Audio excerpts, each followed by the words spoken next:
พวกนี้มันตอแหลพวกนี้มันพระแต่เป็นภาษาไทย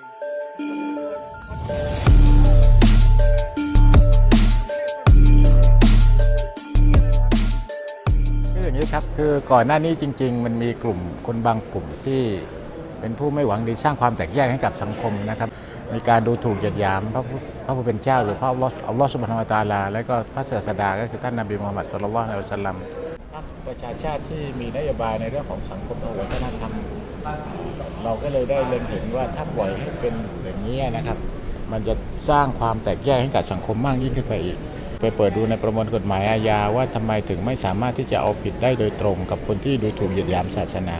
ปรากฏว่าเราได้พบว่าตามกฎหมายที่มีอยู่ในเรื่องของกฎหมายประมวลกฎหมายอาญาเนี่ยในมาตรา 306 มันเป็นเรื่องของการ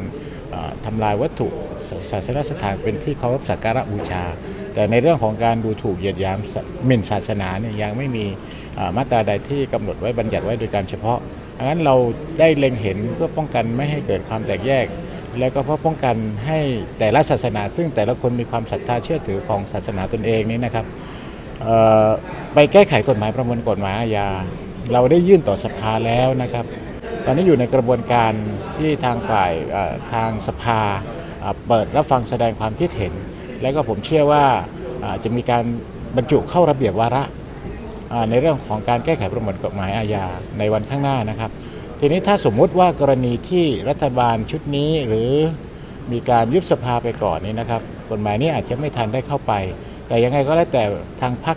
ถือเป็นนโยบายหนึ่งที่เราจะต้องเดินหน้านะครับในการแก้ไขเดินหน้าในการแก้ไขประมวลกฎหมายอาญาเพื่อป้องกันไม่ให้มีการดูถูกศาสนานะครับศาสนาอิสลามในวันครับศาสนาอิสลามเขาเรียกว่าถูกดูหมิ่นเหยียดหยามกับคนต่างศาสนิกอย่างที่ปรากฏตามสื่อโซเชียลนะครับก็เป็นที่คลางแคลงใจเป็นที่ไม่สบายใจของพี่น้องโดยเฉพาะพี่น้องมุสลิมที่นับถือศาสนาอิสลามนะครับ